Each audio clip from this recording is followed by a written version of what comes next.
खबर शामिल करेंगे हमारे नुमाइंदा मोहम्मद अवैस की। सांगड़ में ह्यूमन राइट्स जस्टिस डिफेंडर जिला सांगड़ की जानिब से यौम कश्मीर यकजहती रैली जिला ऑफिस से मीरपुर चौक तक निकाली गई, जिसमें अक़वाम मुत्तहिदा और आलमी इदारों से मुतालबा किया गया कि कश्मीर को आज़ादी दी जाए और कश्मीरियों पर मज़ालिम बंद किए जाएं। रैली शुरा ने कश्मीर बनेगा पाकिस्तान, हम छीन के लेंगे आज़ादी, पाकिस्तान जिंदाबाद, पाक फौज जिंदाबाद के जोरदार नारे लगाए। रैली में दाऊद राजर, अब्दुल गफ्फार नज़ामानी, महमूद अहमद ज़ई, लुत्फ़ अली वसान, मोहम्मद रज़ाक मलिक, अब्दुल रशीद बालादी, सवाई मिल मुनीर अहमद अबू पोटो, इरफान नज़ामानी, मंगता खान, सदीक मोहम्मद समेत बड़ी तादाद में ओहदेदारों और मेंबरान ने शिरकत की।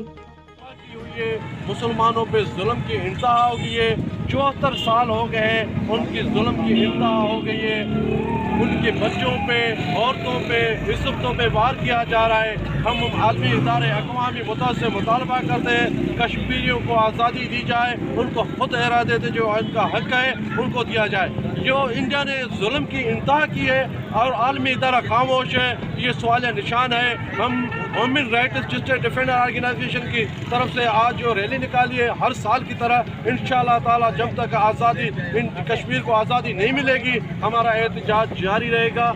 जब तक जदोजहद हमारी जारी रहेगी, हम कश्मीरी भाइयों के साथ है। हमारा जीना मरना कश्मीरी भाइयों के साथ है। हमारी दिल उनके साथ धड़कती है। जब भी उनको तकलीफ होती है, यकीन करो कि हमारे खून के आंसू आते हैं कि उन कश्मीरी भाइयों को जुल्म की इंतहा है, उनको आज़ादी दी जाए। यही हम मुतालबा करते हैं। इंसानी हकूक़ की तंजीम जो आलमी इदारों से मुतालबा करते हैं कि उनको आज़ादी दी जाए, उनको जो अपना हक है उन पर जो दिया जाए, उन पर जुल्म जो इंतहा की है वो जुल्म ख़त्म किया जाए।